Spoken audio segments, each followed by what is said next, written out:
قرآن پاک کسی چیز کا ایک بات بھی ذکر کر دے تو وہ چیز ہمارے لیے دستور حیات اور منشور زندگی بن جاتی. لیکن اگر اللہ تبارک و تعالیٰ کسی چیز کا بار بار تذکرہ فرمائے تو معنی یہ ہے کہ اس کی ہمیں بہت ہی زیادہ ضرورت. ان چیزوں میں سے ایک چیز صبر ہے. قرآن پاک نے 100 سے زیادہ مرتبہ صبر کا تذکرہ فرمایا ہے. اتنی بڑی بات کو سمجھیے گا کہ 100 سے زیادہ مرتبہ قرآن پاک نے تذکرہ کیا ہے صبر کا، اور مختلف انداز میں. کہیں فرمایا کہ وَبَشِّرِ الصَّابِرِينَ، اے محبوب صبر کرنے والوں کو خوشخبری سنا دیجیے. کہیں فرمایا اِنَّ اللَّهَ مَعَ الصَّابِرِينَ، بے شک اللہ صبر کرنے والوں کے ساتھ. تو مختلف انداز میں مختلف طریقوں سے اللہ تعالیٰ نے صبر کا تذکرہ فرمایا. سوسائٹی کے اندر، معاشرے کے اندر اور مسلمانوں کے اخلاقی رویوں کے اندر اگر صبر کو داخل کر لیا جائے تو ہم محسوس کریں گے کہ ہماری زندگی نہ صرف یہ کہ آسان ہو گئی ہے بلکہ محبتوں والی ہو گئی ہے، چاہتوں والی ہو گئی ہے. ہمارے رشتے ایک دوسرے سے ٹوٹ نہیں رہے بلکہ بننا شروع ہو گئے. تھوڑا سا صبر بہت ساری چیزوں کو ٹوٹنے سے بچا لیتا ہے. قرآن مجید کی جو آیت کریمہ میں نے تلاوت کی، یہ سورہ آل عمران کی آخری آیت ہے. اللہ تعالیٰ نے فرمایا یا ایھا الذین آمنوا اصبروا وصابروا، اے ایمان والو صبر کرو صابر بنو. اے ایمان والو صبر کرو اور صابر بنو. کیا مطلب؟ پہلے صبر کا مطلب یہ ہے کہ اگر تمہیں کوئی ذاتی تکلیف پہنچے تو اس پر صبر کرو. وصابروا، اس کا معنی یہ ہے کہ اگر دشمن کے مقابلے میں کسی اور کی طرف سے کوئی تکلیف آئے تو اس پر بھی صبر کرو. پھر فرمایا ورابطوا، اور ہمیشہ کمر بستہ رہو، اسلامی سرحدوں کے پہرے دار رہو. واتقوا اللہ، اللہ سے ڈرتے رہو. لعلکم تفلحون، اس امید پر کہ اللہ تمہیں کامیابی عطا فرما دے، تم فلاح پا جاؤ. یا ایھا الذین آمنوا اصبروا وصابروا، اے ایمان والو صبر کرو اور صابر بنو. صبر کرو صابر رہو، یعنی جو ذاتی تکلیف آئے اس پر بھی صبر کرو. اور مصابرہ کا معنی سامنے سے آنے والی تکلیف. اگر بیماری آ گئی، کوئی پریشانی آ گئی، کہیں کوئی اپنا دنیا سے چلا گیا تو یہ ذاتی تکلیف ہے، اس پر بھی صبر کرنا.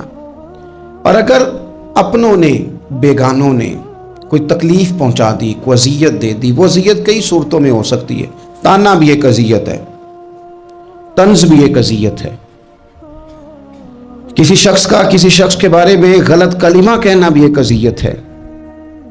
اور مقابلے میں کھڑے ہو جانا، لڑائی کرنا، یہ بھی ایک اذیت ہے. اس پر بھی صبر کرو. ورابطوا، اور اس طرح کرو کہ کمر بستہ رہو، جد و جہد کرتے رہو. واتقوا اللہ، اللہ سے ڈرو. لعلکم تفلحون، تاکہ تم کامیاب ہو جاؤ.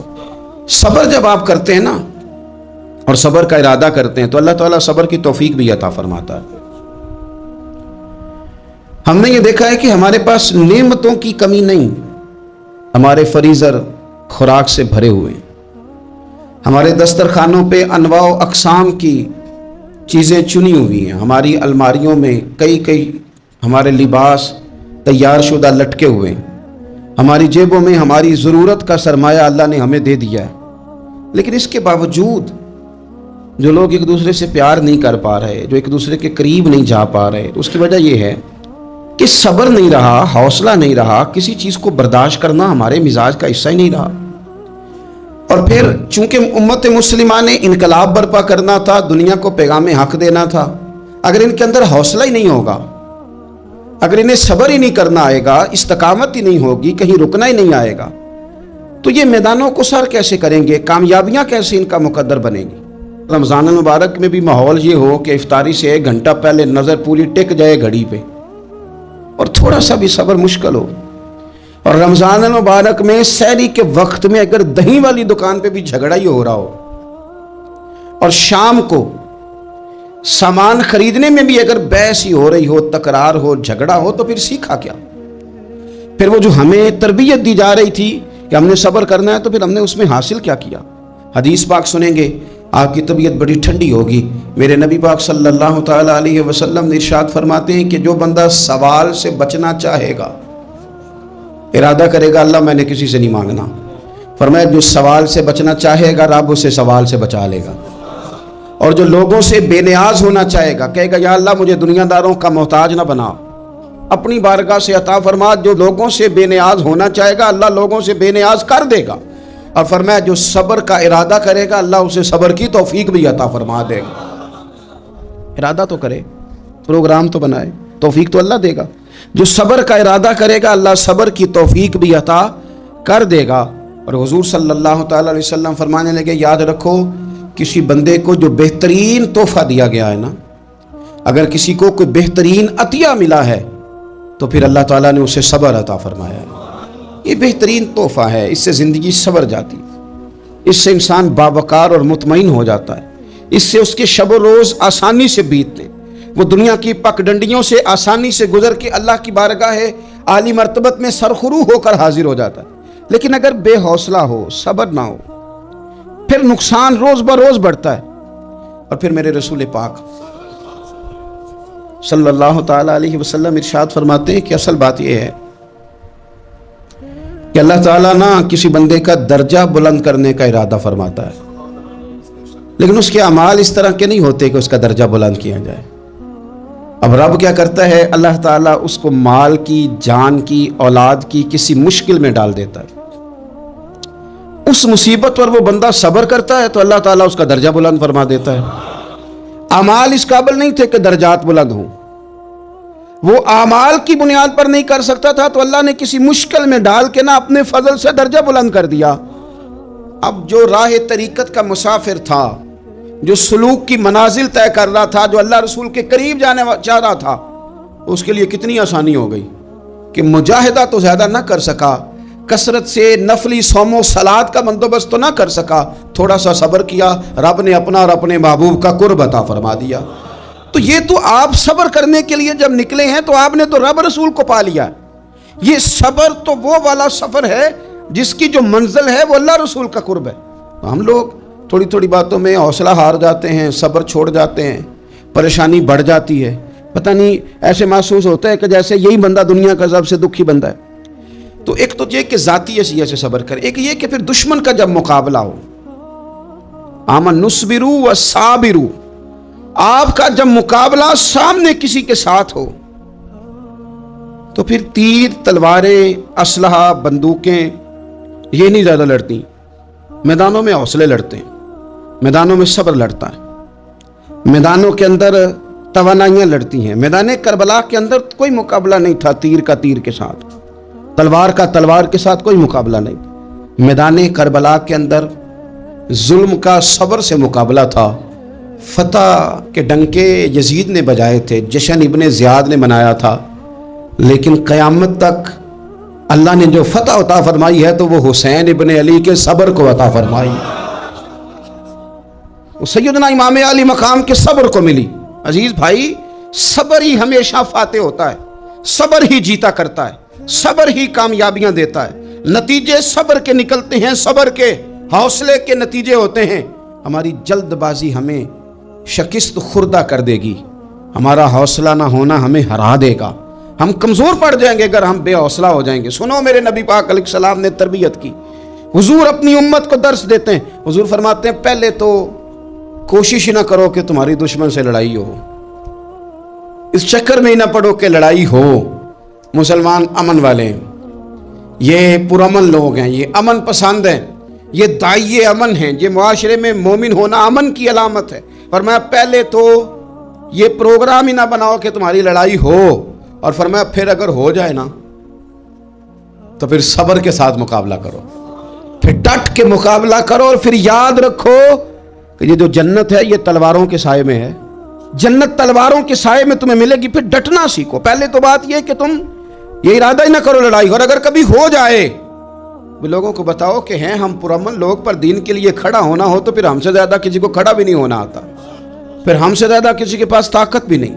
حضرت مولا علی شیر خدا رضی اللہ تعالیٰ عنہ کے زمانے میں کفر کے ساتھ ایک جنگ ہو رہی تھی، تو کافروں نے نا جاسوس بھیجے کہ یار پتہ تو کرو مسلمانوں کی تیاری کس طرح کی ہے۔ تو جاسوس واپس جا کے کہنے لگا سمجھ کوئی نہیں آئی ان کی، وہ تو راہب قسم کے لوگ ہیں، صوفی قسم کے لوگ ہیں، وہ تو کٹے ہوئے ہیں دنیا سے، مسلوں پہ بیٹھ جاتے ہیں رات کو تو لگتا ہے دنیا سے تعلق ہی کوئی نہیں، لیکن سویرے اٹھ کے میدان میں تلوار لے کے نکلتے ہیں تو لگتا ہے ان سے بڑا مجاہد ہی کوئی نہیں۔ یہ عجیب لوگ ہیں کہ رات کو مصلے پہ بیٹھیں تو لگتا ہے کٹ گئے دنیا۔ یہ صوفی لوگ ہیں، درویش ہیں۔ یہی مسلمان کی شان ہے، ہو ہلکا یاراں تو برے شم کی طرح نرم، رزم حق و باطل ہو تو فولاد ہے مومن، ادھر آ ستمگر ہنر آزمائے، تو تیر آزما ہم جگر آزمائے۔ ہم تجھے اپنا حوصلہ بتاتے ہیں کتنا، دیکھ ہمارے حوصلے سے ٹکرا کے دیکھ یہ کتنا طاقتور اور مضبوط ہے۔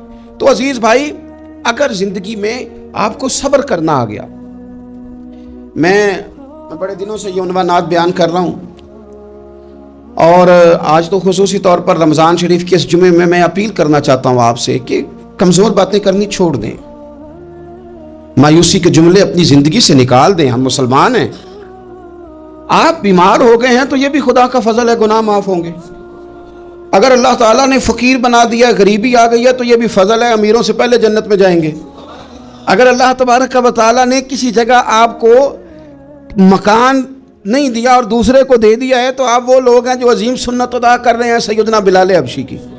اگر کسی جگہ کوئی کمزوری آ گئی ہے، کوئی پیچھے رہ گئے ہیں تو یہ خدا کا فضل ہے۔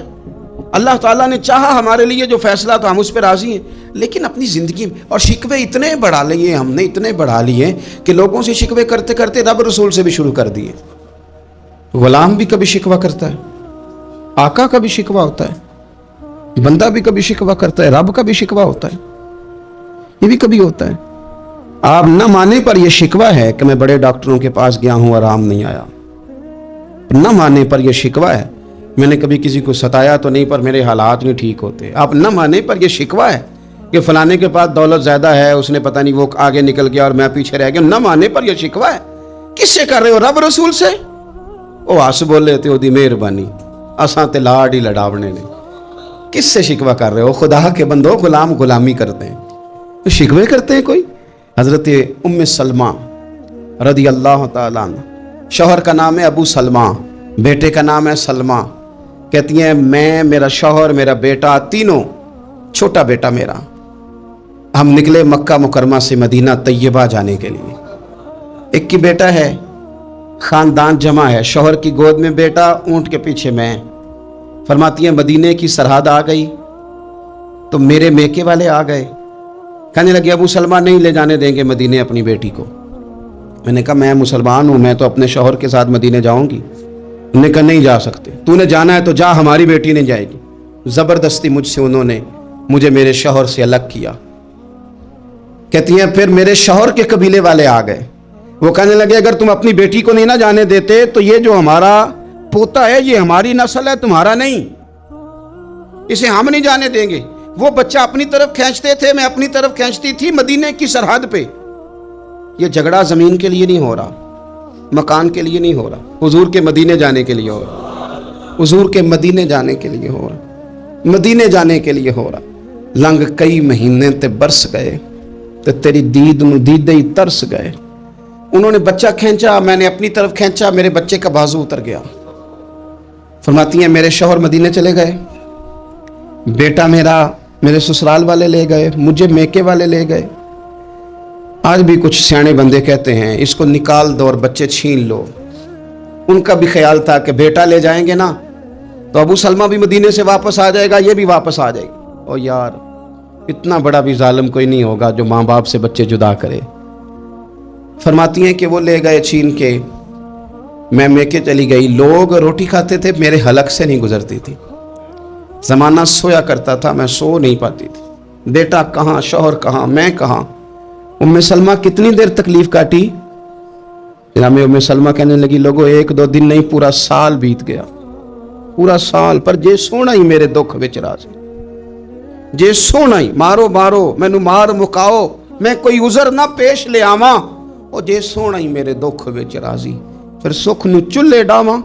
فرمایا سال بیت گیا، لوگ صبح اٹھ کے کام کاج پہ لگ جاتے، کپڑے بدلتے، ڈیوٹیاں کرتے، اور میں سویرے اٹھ کے اس جگہ آ جاتی جہاں میرا شوہر اور میرا بیٹا بچھڑا تھا۔ میں سارا دن روتی، آہوزاری کرتی، حضور کے مدینے کی طرف منہ کر کے میں تڑپتی۔ سال بیت گیا، سال، ایک ہفتہ نہیں نکلتا بچوں کے بغیر۔ बड़े बड़े सियाने लोग परदेश जाते हैं तो बच्चों की फोटो देख देख के रोते हैं, लेकिन कहती है माँ थी, बेटा बिछड़ा और फिर बेटा बीमार हो और माँ से जुदा हो, कितनी तकलीफ का मंजर है। आप फरमाती हैं कि 1 साल बीत गया और मैंने किसी की मिन्नत नहीं की, मैंने कोई शिकवा नहीं किया, इसलिए कि जिस हाल में रब रसूल रखे। ये हौसला, ये सब्र, ये तवानाई। 1 साल के बाद मेरे चचा का बेटा मेरे पास से गुजरा, तड़पते देख कर कहने लगा मेरी बहन तू सारा दिन रोती रहती है। तो मैंने कहा भाई तुम्हें क्या बताऊं, इसका शौहर चला जाए, बेटा जुदा हो जाए, वो क्या करेगी। फरमाते उसने जाके मेरे बाप से, अपने वालिद से, मेरे खानदान वालों से कहा इसकी सजा कब खत्म होगी। इस गरीबनी का कसूर ये है कि ये मदीने वाले का कलमा पढ़ती है, इसकी गलती ये है कि ये मुसलमान हो गई है, दीन हक कबूल कर लिया, क्यों नहीं तुम ख्याल करते। कहते उनके दिल नरम हुए, वो रजामंद हुए मुझे मदीने जाने पर उसने कोशिश की मेरे ससुराल पैगाम भेजे, कब बस करो, और बच्चा तो चिड़िया का जुदा हो जाए तो वह तड़पा करती है, और तुमने एक जीती जागती माँ का बेटा जुदा किया है। वो भी नरम हुए, रब ने असबाब बनाए, मेरा बेटा मुझे मिला। कहने लगे तू रह जा। मैंने कहा नहीं, तुम मुसलमान नहीं हो, तुम्हें पता नहीं ना, मैं यहाँ नहीं रह सकती, मुझे मदीने ही जाना है। अकेली इतना सफर, जंगलों का रास्ता, पहाड़ी रास्ता तय कर लोगी। मैंने कहा मैं कर लूंगी। जिन्हों वेख के ठर दियां अखियां ने तो जिन्हों वेख के ठर दा सीना है। रब्बा तेरी सारी खुदाई च एक की ते शहर मदीना है। कहती मैं ऊँट पे बैठी, बेटा मैंने गोद में बिठा लिया, मैं सफ़र करने लगी, पर दिल में खटका था कि इतना लंबा सफ़र, बेटा छोटा है, कैसे करूँगी। कहते मुझे उस्मान बिन तला मिल गए, कहने लगे कहाँ जा रही हो बहन। मैंने कहा मदीने। कहने अकेले जाओगी। मैंने कहा जाना तो है ना, कोई साथ चले न चले पर शहर रसूल तो जाना है ना। आप फरमाती है मैंने उस्मान बिन तलहा से नेक बंदा कोई नहीं देखा, मेरे ऊँट की लगाम थाम ली। जब मुझे ऊँट पे बिठाते थे ना, ऊँट बिठा के चले जाते थे, मैं बैठ जाती थी तो आके लगाम थामते थे। जब कहीं मुझे उतारते थे तो ऊँट बिठा के चले जाते थे, मैं उतर जाती थी तो ऊँट को बांधते थे। सोना होता था तो ऊँट बिठा देते, मैं उतर जाती, वो दूर जाके लेट जाते। फरमाती थी फिर मेरे लिए मेरे रब ने असबाब पैदा किए और मैं मदीना पहुंची, मैं शौहर से मिली, और लोगों मेरे नसीब देखो, मैं रहने कहाँ लगी, हुजूर के मदीने में, शहर रसूल में, शहर रह पाए नजर होश में आ, ये कुव्वे नबी है। मैं हुजूर के हरम की जमीन और कदम रख के चलना, अरे सर का मौका है ओ जाने वाले, मदीने के खित्ते खुदा तुझको रखे, गरीबों फकीरों के ठहराने वाले। कहती है मैं वहाँ बसने लगी। आप फरमाती है मुसलमानों, शायद मुझसे ज़्यादा तकलीफ़ किसी ने न सही हो, पर देखो 1 साल पूरा मैं तकलीफ़ में रही, और जब मेरा सब्र साल को पहुंचा, सब्र की उम्र 1 साल हुई, तो फिर रब ने बंदोबस्त किया। फिर मेरे घर वाले भी नरम हो गए, ससुराल वाले भी नरम हो गए, रब ने मेरे आने जाने के लिए एक बंदे का बंदोबस्त भी फरमा दिया। फिर मेरा शौहर तक भी मैं पहुंच गई, मुझे मदीनातुर रसूल भी नसीब हुआ। 1 साल मैंने सब्र किया था, रब ने मुझे मुस्तकिल मदीने का ठिकाना अता फरमा दिया।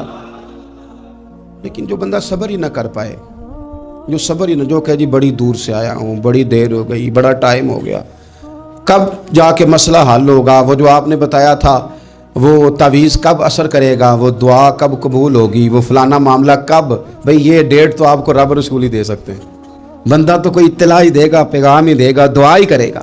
अगर ज़िंदगी में हौसला ही नहीं होगा, अगर आपको ये करार ही नहीं आएगा, ठहरना ही नहीं आएगा किसी मैदान में।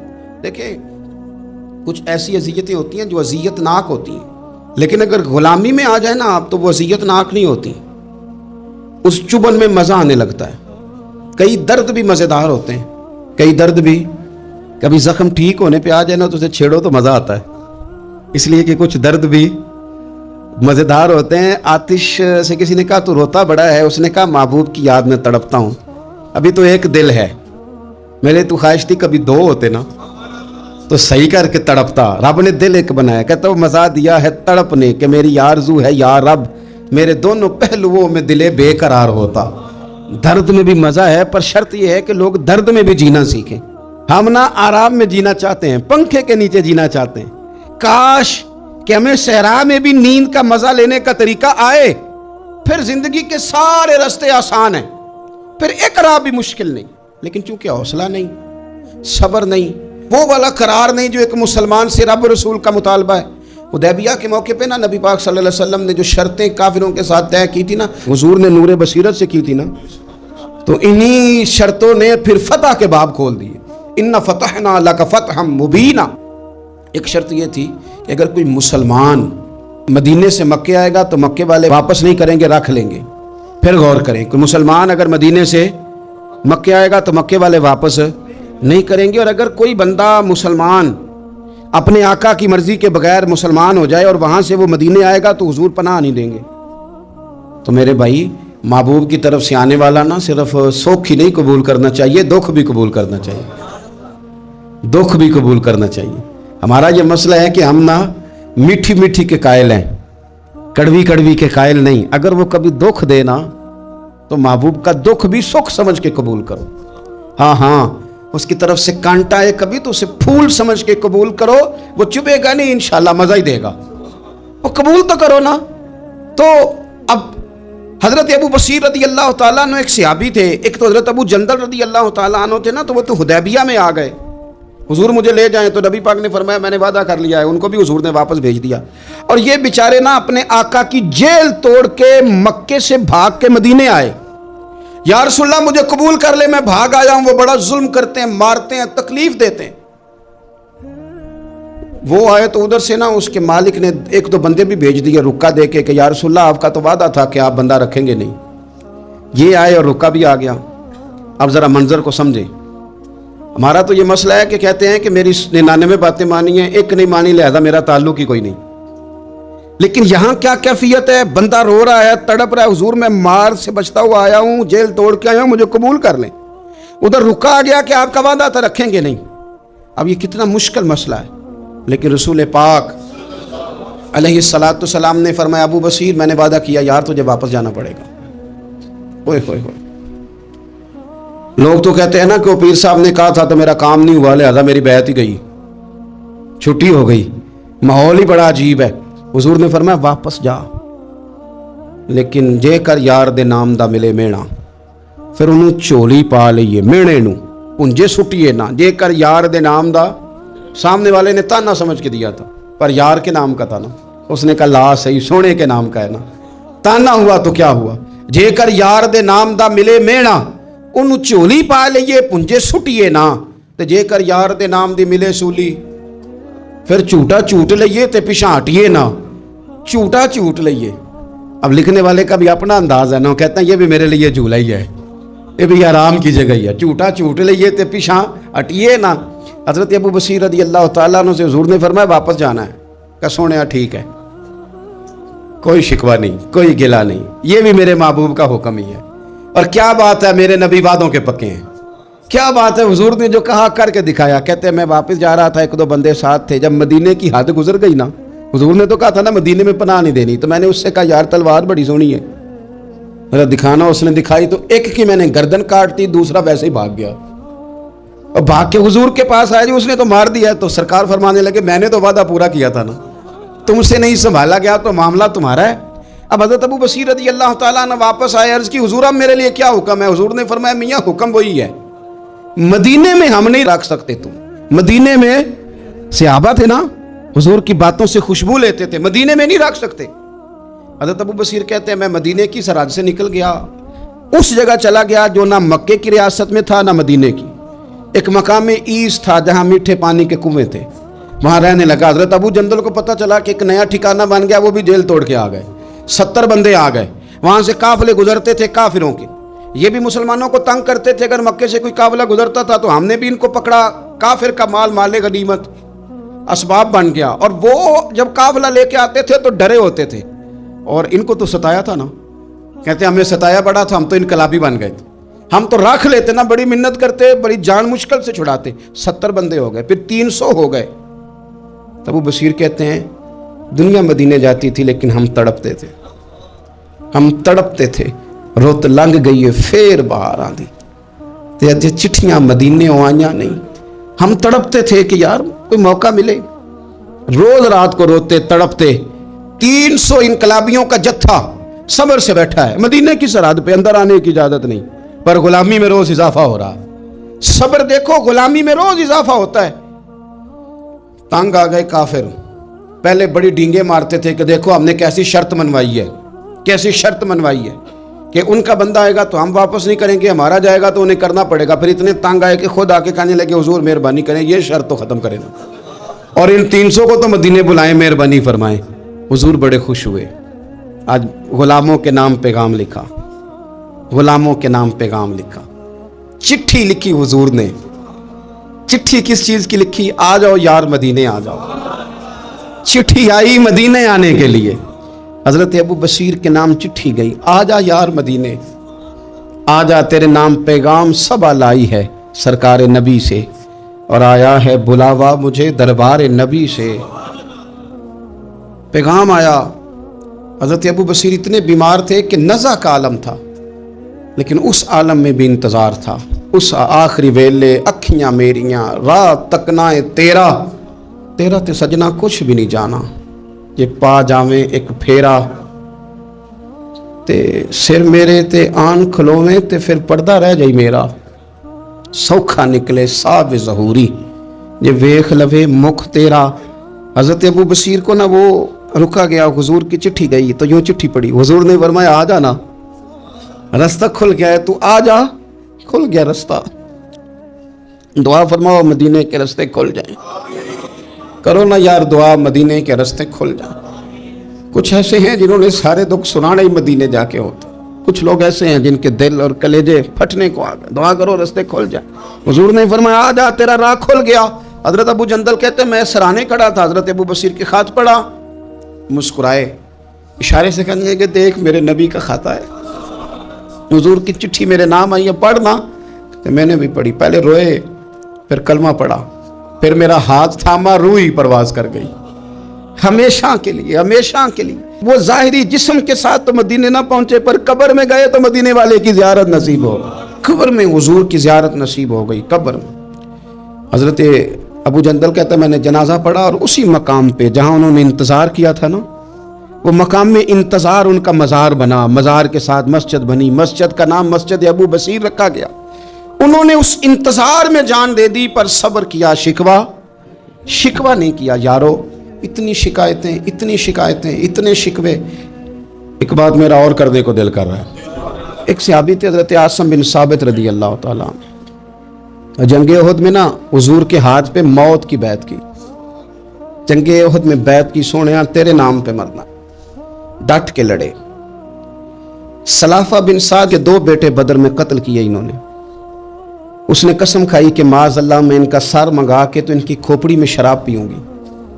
सलाफा बिन साद ने यह कसम खाई कि मेरे 2 बेटे कत्ल किए, मैं इनकी खोपड़ी में शराब पीऊंगी माज़ अल्लाह। एक कबीला गजील था, उन्होंने उहद के बाद हुजूर से कहा कुछ कारी हमें दे दें, हमने कुरान सीखना है। तो नबी पाक ने कुछ बंदे भेजे, तो आसिम बिन साबित को भी भेजा, लेकिन उन्होंने धोखा किया, वहाँ जाके इनको गिरफ्तार कर लिया। जब गिरफ्तार करके मक्के वालों के हाथ बेचने लगे तो हज़रत आसिम बिन साबित ने तलवार निकाल ली, फरमाने लगे मैं काफिर का कैदी होके जीने से बेहतर है शहादत की मौत मर जाऊं। काफिरों का कैदी लड़े और फरमाने लगे मेरे कमान में तीर बाकी है, मैं लड़ूंगा, और इतना लड़ूंगा कि तुम्हें पता चलेगा मुझे लड़ना आता है। और फरमाया मैं सब्र करूंगा और सब्र करके दिखाऊंगा, मैं डटूंगा और तुम्हें डट के। अकेला बंदा मैदान में डट गया, अकेला। जब तीर खत्म हो गए तो फिर नेजा निकाल लिया। ये बात आपको इसलिए समझा रहा हूं कि कुछ लोग कहते हैं जी मैं अकेला क्या करूं, तो ये आखिर में याद रखें कि सब्र आपने करना है चाहे अकेले भी रह जाएं, हौसला करना है चाहे अकेले भी रह जाएं। अकेले लड़े, तीर खत्म हो गए तो नेजा निकाल लिया, खूब लड़े। अब उसने कसम खाई थी कि मैंने इनकी खोपड़ी पे माज़ अल्लाह खोपड़ी मंगानी है, सार मंगाना है, और ये जो ले जा रहे थे धोखे के साथ ये भी बेचने ले जा रहे थे। तो जब थक गए ना और चारों जानिब से जिस्म में तीर पे वस्त हो गए तो दुआ मांगी। अकेला बंदा और सब्र का मकाम, दुआ मांगी, कहा अल्लाह मैंने आखिरी दम तक तेरे दीन की हिफाजत की है, अब तू मेरे जिस्म की हिफाजत करना, इनके हथे ना चढ़ जाए मेरा जिस्म। हज़रत आसिम बिन साबित रदी अल्लाह तआला अन्हु शहीद हो गए। काफिर करीब गए जिस्म पकड़ने के लिए, गिरफ्तार करने के लिए, सर काटने के लिए, तो शहद की मक्खियां आ गई, पूरे जिस्म पे कब्जा कर लिया। करीब जाते तो मक्खियां लड़ती, कहने लगे पीछे हट जाओ, शाम होगी ना तोड़ जाएंगी, फिर हम सर काट लेंगे। शाम तक चारों जाने बैठे रहे, ना कोई हवा आई, ना कोई बादल बरसा, ना कोई तूफान आया। شام کو انہوں نے اٹھانا تھا، ایک ریلا آیا پانی کا اور جناب عاصم بن ثابت کی لاش مبارک کو بہا کے لے گیا۔ میرے رب نے اس میدان میں بھی یہ بتلایا کہ جو صبر کرے نا، رب اس کے جسم کی بھی حفاظت فرمایا کرتا، کہ جسموں تک کی آخری دم تک اللہ کی مدد ان کے سامنے حال رہتے۔ ربنا افرغ علینا صبرا وثبت اقدامنا فانصرنا علی القوم الکافرین۔ آخر دعوایا ان الحمد للہ رب العالمین۔